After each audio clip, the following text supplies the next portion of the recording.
What's going on, guys? With so much information that's come out over the years for Ashes of Creation, I thought we could take a look back and see kind of where it started, what they talked about early on when Ashes first was announced and when the Kickstarter was formed and all that good stuff. Some of the systems that they have in place that they haven't really talked about too much. The last system they spoke on was the weather system, which is pretty cool, especially with the Unreal 5 engine, which wasn't something that they originally had to begin with. I'm going to have some links to some of these articles and stuff that I'm looking at in the description for you guys. So let's go ahead and jump in and let's take a look and see where Ashes of Creation is comparative to now. So here we're looking at the Kickstarter on October of 23rd, 2017 is when this amount was last updated. And as you can see, maybe you can't, it's kind of a small screen. They have pledged 19,000 backers, over 19,000 backers, pledged over $3 million to help bring this project to life is what it says. Ashes of Creation has some stretch goals here, something that some features that we haven't really heard too much about. Some things we have heard. There are some backer related items in these stretch goals, so I'm going to skip over those, but we're going to talk about some of the systems that they are supposed to have in the game that came from these stretch goals. One of the things, the first thing they have on here when they hit 1 million was parlor games, or games with chance between, which are tavern games between players. It's not something I've seen. I don't know if they had that in the alphas or not, because I'm not in the alphas, but that sounds pretty cool. I wonder what kind of tavern games they've come up with. Probably some kind of card game, if I'm not mistaken. Now I say this, and I'll jump into why I'm saying this a little bit later, but I feel like they should go ahead and, if they invent a card game for Ashes of Creation, they could make that a standalone game and use that to help fund the project. But I know people hate when companies ask for even more money, but that could be a cool way to fund the project, is having a external card game like Hearthstone or Magic, or like we have now. They had small pets, cute small pets, kittens and puppies. All backers receive a kitten or puppy pet. That's for backers. Group mounts is for everybody. They have enhanced mounts with group functionality and legendary creatures. Could be group mounts. That's kind of cool. I wonder what kind of legendary creatures we'll see in the game. They've enhanced the naval content and added ships and exploration. They have more ship classes and expanded underwater environments. Haven't seen any underwater environments except for, I guess, a very few towards the land. So I wonder how big these underwater environments are that you'll be able to have naval exploration. Backer only skin armor, the Underrealm, expansive underground areas, Underrealm node development, and Underrealm fauna and flora. Now they've spoken about the Underrealm quite a bit in the dev blogs that they do on Twitch, but we haven't really seen underneath. I don't know, again, if they talked about that in the alpha or not, but that is cool that they brought that in. There's also the social organizations, as they've added a Thief Guild, a Scholars Academy, and a Traders Company. There is a new Underrealm race. The way the race is described is that you can, it's like a mixture of humanoid and beast-like attributes. So I'm kind of curious to see what the full character creation is going to look like when we can get our hands on that and see what kind of mixtures of bestial creatures we can make, bestial humans. So the Underrealm player race with beast-like attributes and additional lore and storylines. And then the stock exchange, where you have in-depth economic performance metrics for commodities, trade routes, wars, and raids. And this is going to allow players to invest in nodes, guilds, and social organizations. All of these backing projects are cool. We didn't see a lot of them, but we did see, like, one of the backers, the stretch goals was an underwater mount. We did see that. That was pretty cool. Now, we look forward is saying that it's aiming to bring the massive back to massively multiplayer, making big goals, big strides. And then they say the Ashes of Creation is that game, the rebirth of the mmorpg. And it's get people hyped because, and we're in a state of where MMOs are kind of like on the low with the things getting more single player and instant queues and things of that nature. So I'm kind of curious to see what they're going to do, how they're going to actually, the rebirth of the mmorpg, how massive is this world going to be. They're saying you're going to be able to have choice, and they're talking about making certain enemies and friends out of the characters and NPCs. They talk about the nodes, how one server could have a volcano and the other one can have multiple cycles of winter. So that's something he mentioned recently in the weather systems video demo. We can see an image here of this land change from snowy to leaves. It's kind of interesting as it went from summer to fall. I feel like the snowflakes are the same flakes as the leaves. It just changed the texture. And I think there's going to be a lot different with the new system with the Unreal Engine 5. They actually have a snow system with the particle effects and a fall system. It's going to be really cool to see that happen. And I wonder if we'll be able to see the seasons actually change in game, or if it's just going to be like they said every week when we log in to reset into new season. They're talking about consequences matter. They talk about the world. The show here freeholds, something that they mentioned, the housing systems. Talk about the politics, how you can vote people into the town, and the economy, how it's player-driven economy. And it's really just sounds like a real fun game to kind of run around and explore and be in. I'm really an adventurer at heart when it comes to games like this, and I just love to explore and see what the world has to offer. They talk about the races, and we can make another video talking about going over the races, but there are 8 races. They mentioned those here. They mentioned them in other videos recently, and we've seen some of them as well. Here are some of the classes, and I don't know if you've been paying attention as this zooms past. A lot of the character animation has changed as far as fighting goes. This is definitely older footage, and this is kind of like how the characters looked when they did the Ashes of Creation Apocolypse Battle Royale, which we'll jump into a little later. For the archetype breakdown, there are 8 archetypes, and each archetype can kind of be combined with either itself or another class. And what you do is you take 2 from one, 2 from the other, put them together, and you'll have a lot of combinations. You'll have 64 different combinations that you can make. For example, you take the rogue, you say, I want to be a rogue, but just a straight rogue. Or you can go, I want to be a rogue / mage / cleric / summoner or / bard. Right there, it's 5 different classes that you can pick. Now, the classes aren't going to be like crazy different from each other.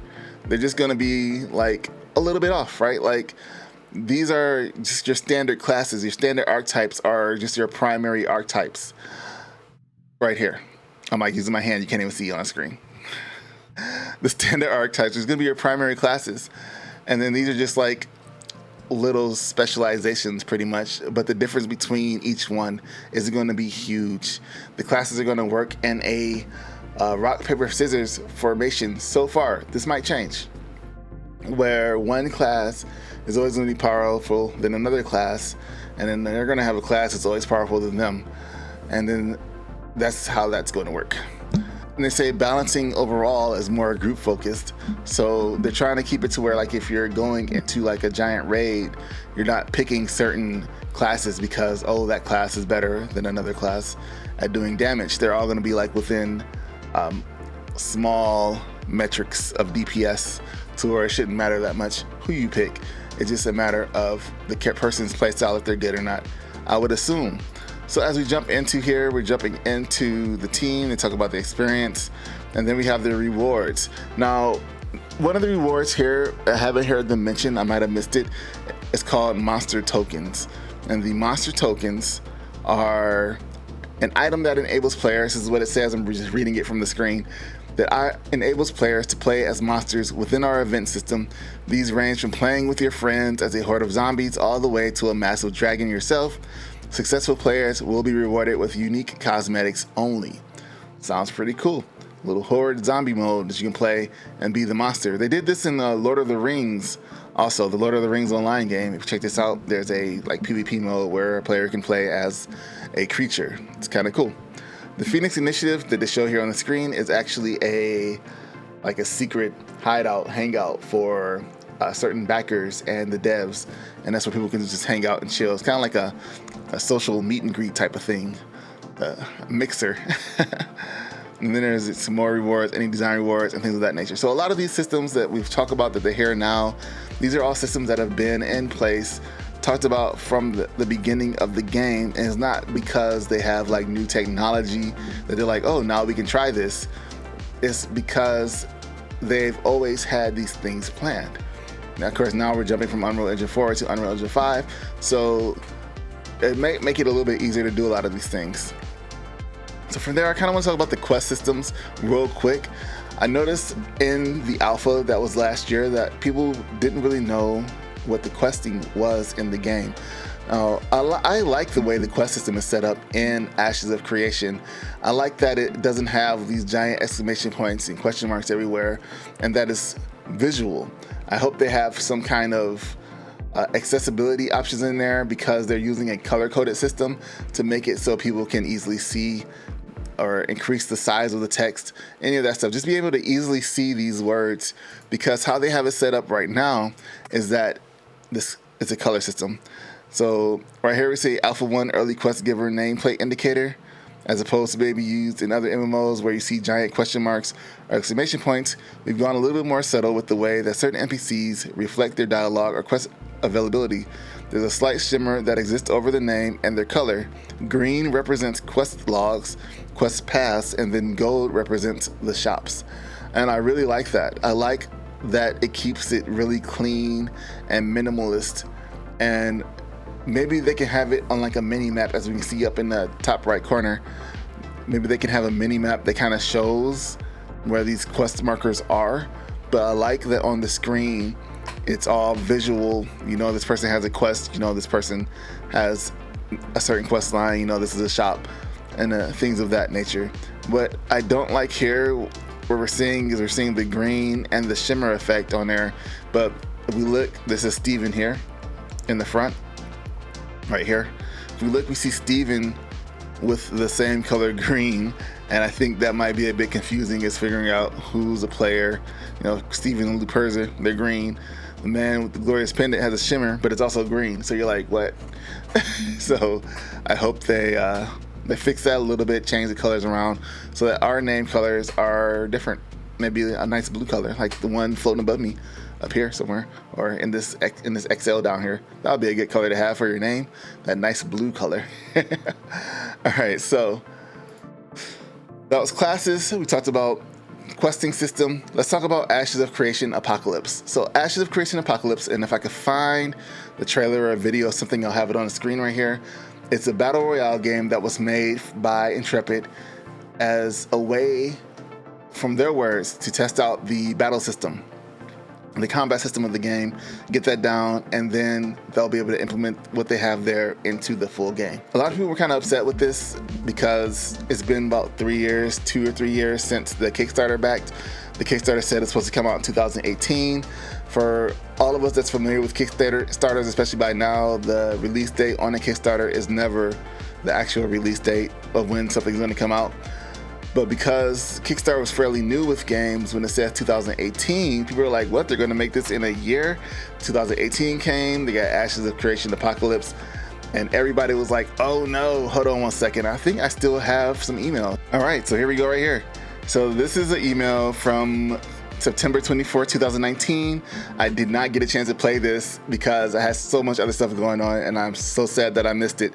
But people were streaming it. It says we're live, Ashes of Creation Apocolypse, and on Steam. And I wish they kept this live, but they took it down eventually, and we'll jump into that in a little bit. So this says, glorious Ashes community, griffins are soaring, spells are blasting, swords are swinging. Ashes of Creation Apocolypse is live. Apocolypse is a free-to-play and in early access. You can download Apocolypse from Steam and the Ashes of Creation website. The Battle Royale mode is available in solos, duos, and squads, with servers open for North America, Europe, and Southeast Pacific.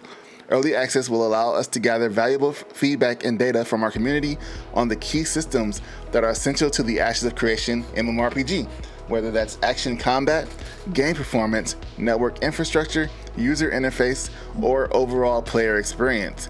Getting to this phase of testing would not have been possible without all of your help so far. Every time you jump in and play Apocolypse with us, you help us with the iterative process towards building a better and more polished mmorpg. Soar through the skies on mythical beast, quell your foes with legendary gear, and stand atop your enemies while donning epic armor in Ashes of Creation Apocolypse. And then we show some screenshots here, weapons and armor you earn in the game. Shows running into battle with the gear you'll be using in the mmorpg. Fly with a squad of griffins and other beasts to find gear.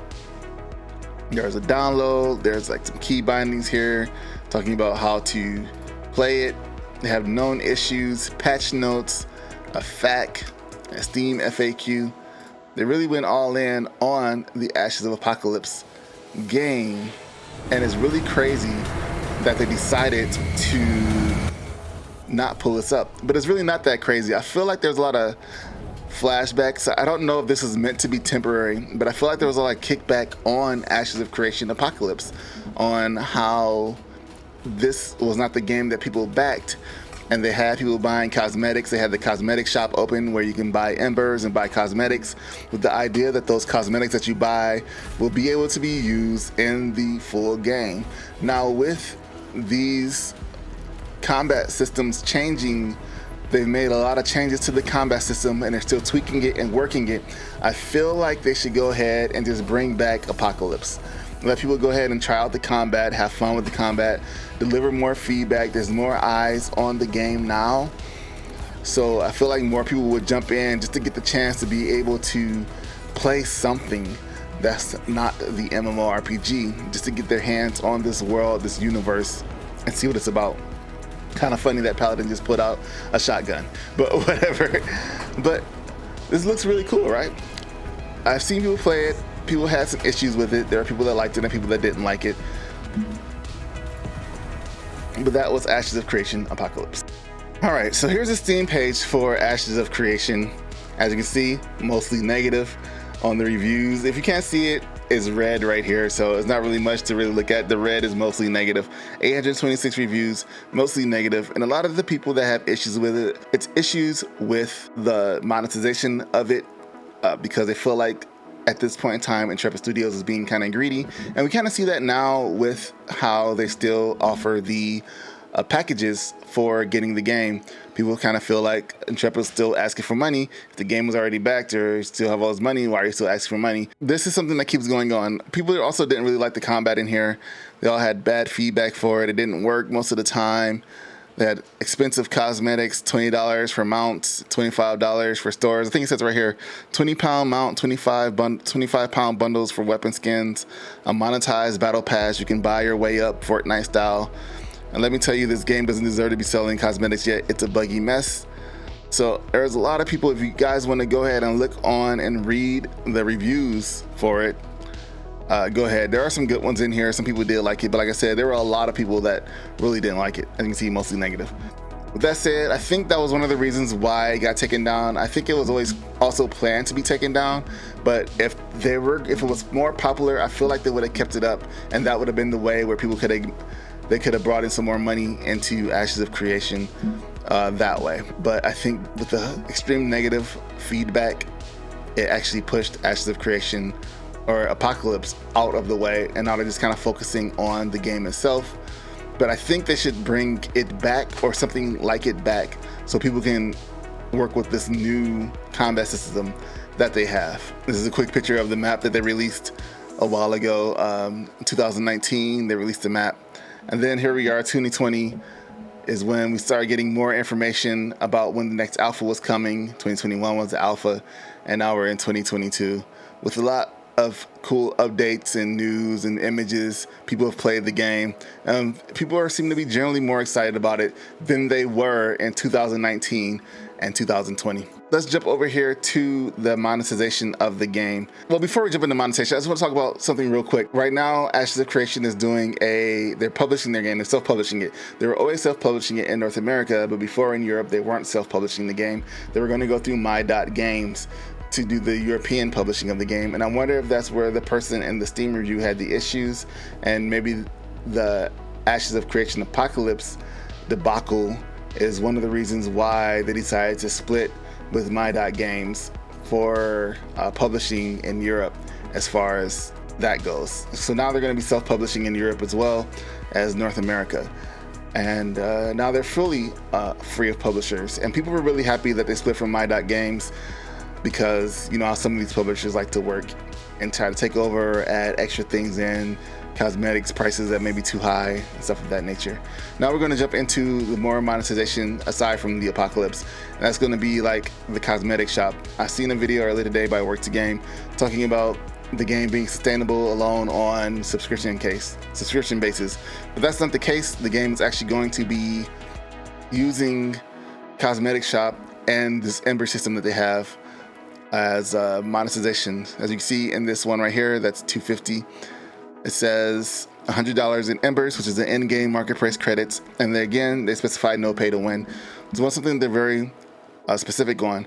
Now the question is if these will be able to be sold on the marketplace or not. I hope they're bound to your character. I hope it's not like Lost Ark or Diablo Immortal, where it's like you buy a currency and then there's another currency inside that you can convert it into, which allows you to convert it into like some real world currency. I hope it's just these Embers are used for these cosmetics, and that's it. Another thing I'd like to see is that we haven't seen yet. We haven't seen a lot of the crafting systems and gathering systems. Those I think are really important to a lot of players as far as the in-game economy portion of it goes. So this isn't a game about what we haven't seen, but I just wanted to bring that up real quick. This isn't a video about that. But this is where your monetization is going to come in at on top of the subscription fee. There's no box costs, but they are going to be selling cosmetics. As we've seen from some of the mini cosmetics that they've shown already, they're really good artists at making these cosmetics, so I think they'll probably do really well. And then there's gonna be pet skins and mount skins, and I think the way the mount skins work, I think they're gonna be similar to Guild Wars, where you just have the one mount shell and you buy the skin. A lot of people like that system. So that's where that monetization is going to come in at, and that's kind of where we are today with Ashes of Creation, the MMO. Right now, the hype for it is more real than it was when it first launched in the first couple of years. Well, not launched, first made its Kickstarter go, and the couple of years after that, and it's more hype now than the Apocolypse beta, where people did play it, people did stream it, but there weren't a lot of happy people with it.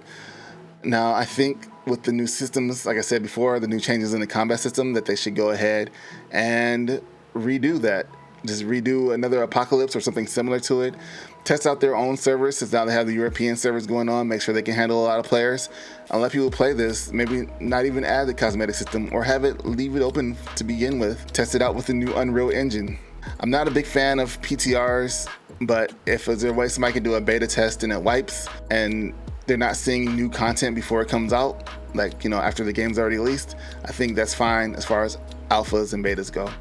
So hopefully we'll see something like that again come around, and I will jump in at that time if we do. If not, here we go. Ashes of Creation. You can get the pre-order package right now if you want to. If not, don't worry about it. I'm not affiliated with it. I don't have any codes in the thing for it. Just know that it exists. Until next time, guys, thanks for watching this video, and I'll see you in the next one. Peace.